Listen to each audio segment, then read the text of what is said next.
तो अभी तक हमने देखा था कि डीमन बीस्ट का ग्रुप लीन के ऊपर भी अटैक करने के लिए आने लगा था, जिसे देखते ही लीगू की हालत पूरी तरह से खराब हो गई थी। तो यहाँ से इस एपिसोड की शुरुआत होती है। तो आगे हम देखते हैं कि लीगू को अब इसके वजह से उसे ऐसा लगने लगा था कि वे शायद इसके सामने कुछ भी नहीं कर पाएंगे और वे तो इनके सामने बहुत ही बुरे तरीके से मारे जाएंगे। लेकिन तभी हम देखते हैं कि लीन इनका सामना करने के लिए रेडी हो गया था और फिर वो अपने चारों ओर एक बैरियर को क्रिएट करके इनके अटैक को रोकने लगता है। लेकिन अब इसी के साथ हम देखते हैं कि उसने यहाँ से एंट्रेंस की ओर भी जाने का डिसाइड कर लिया था, इसीलिए वो अपने डीमन से कहता है कि तुम जल्दी से उस ओर चले जाओ। जिसके बाद हम देखते हैं कि इसके बारे में सुनकर उसका डीमन भी इसके लिए रेडी हो गया था और फिर वो तुरंत यहाँ से एंट्रेंस की ओर जाने लगे थे। लेकिन अब इसके वजह से हम देखते हैं कि लीगू और भी ज्यादा परेशान हो गया था, क्योंकि उसे ऐसा लग रहा था कि शायद वे इनके पावर को नहीं रोक पाएंगे। लेकिन इसके बाद भी हम देखते हैं कि लीन को इसके बारे में कोई भी चिंता नहीं होती, इसीलिए वो लीगू से कहता है कि तुम इसकी जिम्मेदारी मेरे ऊपर छोड़ दो। और उसके बाद हम देखते हैं वो अपने ड्रैगन फॉर्मेशन का यूज करते हुए बहुत ही आसानी से इसके तरफ जाने लगा था। इसके बाद हम देखते हैं कि कोई भी इनको रोकने के लिए कुछ भी नहीं कर पाता और फिर वो इस तरह से बहुत ही आसानी से एंट्रेंस के अंदर चले गए थे। इसके बाद अगले सीन में हम देखते हैं कि लीन यहाँ से दूसरी तरफ चला गया होता है। लेकिन इसके अलावा हम देखते हैं कि वो अपने फॉर्मेशन का यूज करके बहुत सारे डीमन बिस्ट को भी यहाँ पर लेकर आ गया था, ताकि कोई खतरा आने पर वो यूज कर सके और उस तरह से वो इसमें अपने आप को बचा लेगा। लेकिन तभी हम देखते हैं कि उन डीमन बीस्ट का लीडर इसके ऊपर अटैक करने के लिए आने लगा था। इसे देखकर लीन भी अपने डीमन को इसके सामने कर देता है और अब इस तरह से वे एक दूसरे के साथ में बहुत ही खतरनाक तरीके से फाइट करने लगे थे। लेकिन इसके बाद हम देखते हैं कि वो लीडर लीन के डीमन के सामने कुछ भी नहीं कर पाता और केवल कुछ ही देर में लीन के डीमन ने उसे मार गिराया था। अब इसके वजह से हम देखते हैं कि बाकी डीमन बीस्ट इससे काफी ज्यादा डर गए होते हैं और इसीलिए वे तुरंत इसके सामने सरेंडर करने के लिए रेडी हो गए थे। जिसके बाद हम देखते हैं कि लीन ने भी अपने पावर का यूज करके इनको अपने पास रख लिया था, ताकि वो समय आने पर इनका यूज कर सके। लेकिन तभी इसी बीच हम देखते हैं कि लीन ने फिर से लीगू को बाहर निकाल लिया था, जिसके वजह से लीगू इसके ऊपर थोड़ा नाराज होने लगता है।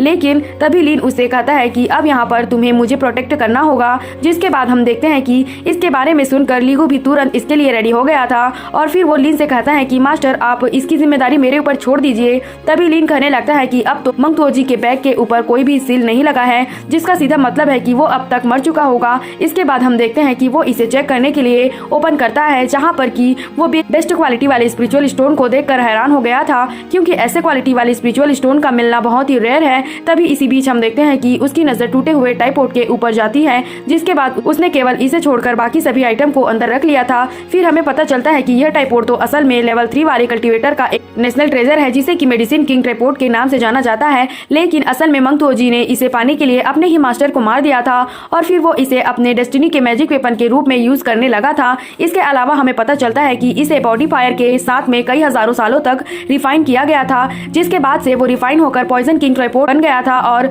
इसीलिए इसका स्पिरिचुअल पावर टॉक्सिन से भरा हुआ है। तब इसके बारे में जानकर लीन कहने लगता है कि भले ही इस तरह का ट्रेजर खतरनाक है, लेकिन अगर मैंने इसे सही तरीके से यूज किया तो फिर मैं इसका यूज करके बहुत ही आसानी से यहाँ से निकल सकता हूँ। इसके बाद हम देखते हैं कि लीन ने इसे अपने लिए यूज करने का डिसाइड कर लिया था, जिसके बाद तुरंत वो इसके ऊपर अपने कई तरह के पावर का यूज करने लगता है, ताकि इस तरह से वो इसे अपने फ्लाइंग स्वॉर्ड के साथ में कंबाइन करके इसको यूज कर सके। लेकिन इसके बाद भी हम देखते हैं कि यह प्रोसेस इतनी आसान नहीं होती, इसीलिए उसे यहाँ पर अपने बहुत सारे पावर का यूज करना पड़ता है। लेकिन अब इसके कुछ देर के बाद हम देखते हैं कि उसने अपने फ्लाइंग स्वॉर्ड को भी बाहर निकाल लिया था और फिर वो इसे टाइपोड वाले पॉइजन के साथ में कंबाइन करने के लिए भी रेडी हो गया था और फिर आखिरकार इतने देर तक मेहनत करने के बाद वो इसमें कामयाब भी हो गया था। तभी इसी बीच हम देखते हैं कि लीगू भी इस बात से बहुत ही ज्यादा खुश हो गया था और फिर वो कहने लगता है कि यह ट्रेजर तो असल में कल्टीवेटर का मेटल मैजिक वेपन से बना है और फिर वो इसमें कामयाब होने के लिए लीन को कांग्रेचुलेशन करने लगता है। फिर वो कहने लगता है कि यह पॉइजन स्वॉर्ड तो बहुत ही ज्यादा खतरनाक हो गई है, क्योंकि अगर इसका यूज करके नेशन सोल वाले कल्टीवेटर के ऊपर भी अटैक किया जाए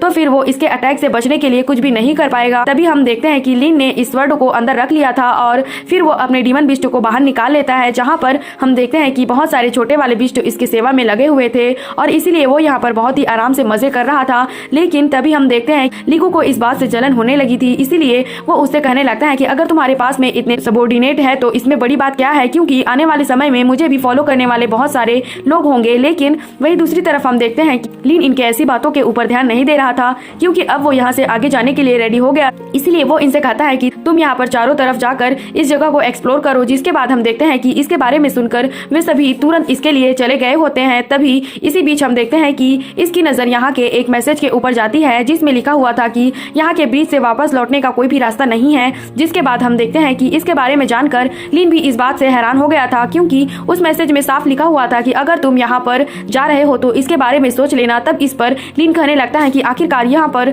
ऐसा मैसेज क्यों लिखा हुआ है, और फिर हम देखते हैं कि वो इसके बारे में पता लगाने के लिए उस जगह पर आ गया होता है। लेकिन अभी भी हम देखते हैं कि वो इस मैसेज के बारे में सोचकर काफी परेशान होता है, और फिर वो कहने लगता है कि क्या इसका मतलब यह है कि अगर मैं एक बार यहाँ पर आगे चला गया तो क्या मैं उसके बाद फिर से वापस लौट कर नहीं आ पाऊंगा। लेकिन इसके बाद भी हम देखते हैं कि उसे इसके बारे में ज्यादा कुछ समझ में नहीं आ रहा था, इसीलिए वो चेक करने के लिए लीगू से वहाँ पर जाने के लिए कहता है। जिसके बाद हम देखते हैं कि इसके बारे में सुनकर लीगू भी इस बात से बहुत ही ज्यादा खुश हो गया था, और फिर वो डीमन से कहने लगता है कि मेरे मास्टर तो अभी भी मुझे बहुत ही ज्यादा पसंद करते हैं, क्योंकि अगर ऐसा नहीं होता तो मुझे इसके लिए वो चॉइस क्यों करते। अब इतनी बात कहने के बाद हम देखते हैं कि वो ब्रिज के ऊपर आकर खड़ा हो गया था, लेकिन असल में इसके दौरान उसे यहाँ पर कुछ भी नहीं होता, और फिर वो सही सलामत वहाँ से वापस भी आ जाता है। क्योंकि इसके बाद भी हम देखते हैं कि लिन यहाँ पर इतनी आसानी से यहाँ से आगे जाने वाला नहीं था, इसलिए अब वो यहाँ पर एक डीमन को जाने के लिए कहता है, और फिर वो जैसे ही उसे वहाँ से वापस आने के लिए कहता है तभी अचानक से कोई पावर उसे निकल जाती है। जिसके बाद हम देखते हैं कि इस बात से लिन की हैरानी और भी ज्यादा बढ़ गई थी, इसलिए वो सोचने लगता है कि जब डेविल वहाँ पर गया था तो उसे कुछ भी नहीं हुआ, जबकि ये लिटिल बिस्ट तो अचानक से उस पावर की वजह से मारा गया। फिर वो कहने लगता है डेविल के पास में स्पेशल पावर है, शायद इसी वजह से उसे वहाँ पर कुछ भी नहीं हुआ। लेकिन ऐसा लगता है कि अगर कोई ब्रिज के ऊपर चला गया तो फिर वहाँ से वापस आने का कोई भी चांस नहीं है। लेकिन इसके बाद भी हम देखते हैं कि लिन वहाँ पर जाने के लिए रेडी हो गया था, और फिर वो जैसे ही यहाँ पर अपना पैर रखता है उसके सामने एक पोर्टल एक्टिवेट हो जाती है। लेकिन तभी अचानक से हम देखते हैं कि उसके साथ वाले सभी वहाँ से गायब हो गए थे, जिस बात से लिन की हैरानी और भी ज्यादा बढ़ गई होती है। लेकिन इसके बाद भी हम देखते हैं कि वो यहाँ से आगे जाने के लिए रेडी हो गया था। तभी अचानक से हम देखते हैं कि यहाँ पर जोरों की हलचल होने लगी थी, जिसे देखते ही लिन समझ जाता है कि यह तो कोई वाइल्ड बिस्ट है, और इसीलिए वो तुरंत अपनी जान बचाने के लिए वहाँ से आगे की तरफ भागने लगता है। लेकिन तभी हम देखते हैं कि उस वाइल्ड बिस्ट ने उसे सामने से घेर लिया था, और फिर वो इसके ऊपर अपने जोरदार ब्रेथ का भी यूज करने लगता है। लेकिन इसके वजह से हम देखते हैं कि लिन को यहाँ पर कुछ भी नहीं हुआ था, इसीलिए वो कहने लगता है कि अगर यह सच में एक वाइल्ड बिस्ट होता तो फिर केवल इसकी एक ब्रेथ मुझे यहाँ से बहुत ही दूर उड़ा कर ले जाती, लेकिन असल में इसके ब्रेथ का तो मुझ पर कोई भी असर नहीं हुआ। तब इसीलिए वो समझ जाता है कि यह तो असल में केवल इल्यूजन है। इसके बाद हम देखते हैं कि लिन फिर से यहाँ से आगे की तरफ जाने लगता है, लेकिन तभी इसी वक्त हम देखते हैं कि उसके पेरेंट्स उसके पीछे से आकर उसे आवाज देने लगते हैं। जिसके बाद हम देखते हैं कि इस बात से लिन भी बहुत ही ज्यादा परेशान हो गया था। तभी लिन के फादर कहने लगते हैं कि हम तो तुम्हारे लिए कुछ लेकर आए थे। जिसके बाद उसकी मदर कहने लगती है कि मैं तो तुम्हारे लिए अपने हाथों से बनाई हुई सॉस लेकर आई हूँ, इसलिए तुम यहाँ पर आकर इसे ले जाओ। लेकिन इसके बाद भी हम देखते हैं कि लिन अपने जगह से हिलने के लिए रेडी नहीं होता, जिस पर उसके फादर कहने लगते हैं क्या तुम अपने मदर के सॉस को सबसे ज्यादा पसंद नहीं करते थे। लेकिन लिन को बहुत अच्छे से पता था कि यह सब केवल इल्यूजन है, और इसीलिए वो इनको इग्नोर करके यहाँ से जाने लगता है। लेकिन तभी हम देखते हैं कि वो मास्टर भी अपने ग्रैंडसन का बदला लेने के लिए यहाँ पर आ गया होता है, और इसीलिए वो तुरंत अपने पावर का यूज करके लिन के पेरेंट्स के ऊपर अटैक करने लगता है। जिसके बाद हम देखते हैं कि अब इसके वजह से लिन भी काफी उदास हो गया था, जबकि वहीं उधर उसके पेरेंट्स उसे हेल्प के लिए बुला रहे होते हैं और कहने लगते हैं कि क्या तुम हमें बचाने के लिए यहाँ पर नहीं आना चाहते। जिसके बाद हम देखते हैं कि लिन इनके रोने की आवाज सुनकर बहुत ज्यादा गुस्सा हो गया था, इतना ज्यादा गुस्सा हो गया था कि उसके हाथों से खून टपक रहा होता है। तभी उसकी मदर कहने लगती है कि तुमने हमें जो कॉन्शियसनेस पर्ल दिया था मैंने तो उसे क्रश भी कर दिया है, और इसलिए मैं चाहती हूँ कि तुम हमें जल्दी से बचाने के लिए यहाँ पर आ जाओ। लेकिन हम देखते हैं कि लिन को अभी भी उस सीन के बारे में बहुत ही अच्छे से याद होता है, इसीलिए वो कहने लगता है कि मेरे पेरेंट्स ने डिवाइन कॉन्शियसनेस के पर्ल को कभी भी क्रश नहीं किया था, इसीलिए इसके बारे में याद करके वह समझ जाता है असल में ये केवल इल्यूजन है, क्योंकि उसके पेरेंट्स ने उसे बचाने के लिए खुद ही अपने आप को सेक्रीफाइस कर दिया था। और इसीलिए वो खुद से सवाल करने लगता है कि आखिरकार इस बार वे मुझे पीछे आने के लिए क्यों बोल रहे हैं। अब इस तरह से हम देखते हैं कि आखिरकार उसे पूरी तरह से यकीन हो गया था कि यह सच में इल्यूजन है, और तभी अचानक से हम देखते हैं कि उसका इल्यूजन भी टूट गया था, और फिर लीगू और उसका डीमन भी यहाँ पर आ गए होते हैं। तब इसके बारे में सोचकर लिन कहने लगता है कि यह ब्रिज तो सच में बहुत ही ज्यादा खतरनाक है। लेकिन इसके बाद भी हम देखते हैं कि अब वो यहाँ पर बिल्कुल भी टाइम वेस्ट नहीं करना चाहता था, और इसीलिए वो जल्दी से सामने वाले पोर्टल का यूज करके यहाँ से दूसरे ओर चला जाता है।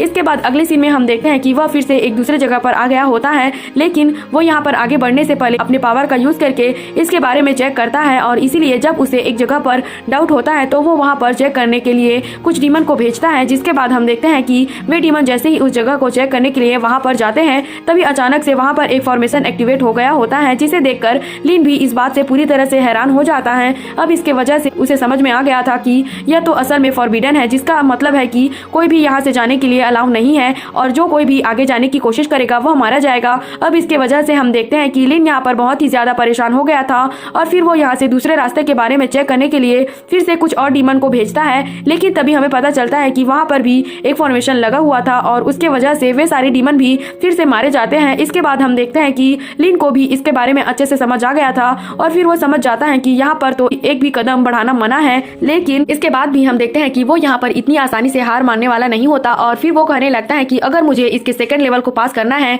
तब मुझे किसी तरह से इसके मेंशन बैंड को पास करना होगा। तभी इसी बीच हम देखते हैं कि लीगू उसे कुछ दिखाने के लिए कोशिश करता है, जिसे देखते ही लिन समझ जाता है कि यहाँ पर उससे पहले कोई आ गया है। इसके बाद अगले सीन में हम देखते हैं कि बुढ़ा और उसका साथ वाला लड़का यहाँ पर आ गए होते हैं, जहाँ पर वो बुढ़ा उस लड़के से कहता है कि मैंने यहाँ पर आने के लिए तुम्हें पूरे रास्ते में प्रोटेक्ट किया है। और उसके बाद हम देखते हैं कि वे जैसे ही फिर से अपने कदम को आगे बढ़ाते हैं तभी अचानक से यहाँ पर फिर से कोई फॉर्मेशन एक्टिवेट हो गया था और यहाँ पर चारों तरफ से बहुत सारे क्रिएचर इनके ऊपर अटैक करने के लिए आ गए होते हैं। लेकिन इसके बाद भी हम देखते हैं कि बुड्ढे ने अपने पावर का यूज करके इनके फॉर्मेशन आई को बहुत ही आसानी से शील्ड कर दिया था, जिसके वजह से अब वे इसके पावर के सामने कुछ भी नहीं कर पाते। इसके बाद हम देखते हैं कि वे क्रिएचर फिर से अपने पावर का यूज करके इनके ऊपर अटैक करने के लिए आने लगे थे। लेकिन तभी फिर से वो बुड्ढा अपने पावर का यूज करके इनको बहुत ही आसानी से डिस्ट्रॉय कर दिया था। लेकिन तभी इसी बीच हम देखते हैं कि बुड्ढा अपने मास्टर के बारे में याद करने लगा था और फिर कहता है कि मास्टर मैं आपको कभी भी निराश नहीं होने दूंगा। इसके बाद हमें पता चलता है कि वो यहाँ पर स्टेंट आर्ट का यूज करने के लिए रेडी हो गया था, जिसके बारे में उसे उसके मास्टर ने ही सिखाया था। इसीलिए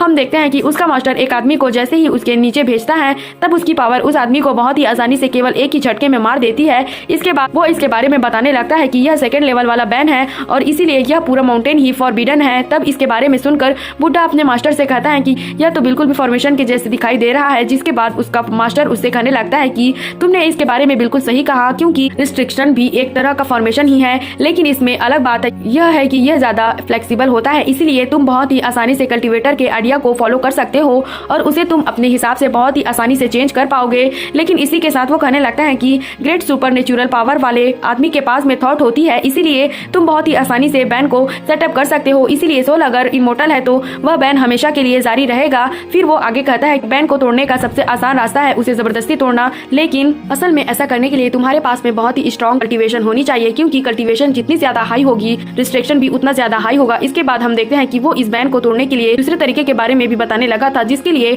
उसे बैन के प्रोटेक्शन प्रिंसिपल और रूल के बारे में समझना होगा और फिर इस तरह से वो इसके बारे में रिसर्च करके इसे बहुत ही आसानी से क्रैक कर सकता है। अब इसके बारे में याद करके बुड्ढा कहने लगता है कि मास्टर मैं आपके सपने को पूरा जरूर करूंगा। और अब इतनी बात कहने के बाद हम देखते हैं कि वो यहाँ के फॉर्मेशन के ऊपर अपने पावर का यूज करने लगा था और उस तरह से उसने यहाँ के बैन को बहुत ही आसानी से ट्रांसफॉर्म कर दिया था। फिर वो कहने लगता है कि अब कोई दूसरा इसे पास करने के बारे में सोच भी नहीं सकता। और अब इतनी बात कहने के बाद वे दोनों यहाँ से आगे जाने के लिए रेडी हो गए थे। जो सीन दिखाते हुए यह एपिसोड यहीं पर खत्म हो जाता है। और क्या आपको लगता है कि लिन इसके बैन को क्रैक करने में कामयाब हो पाएगा? इसके बारे में कमेंट करके जरूर बताना और अगर एक्सप्लेनेशन अच्छी लगी हो तो हमारे वीडियो को लाइक और सब्सक्राइब जरूर करना। Thanks for watching.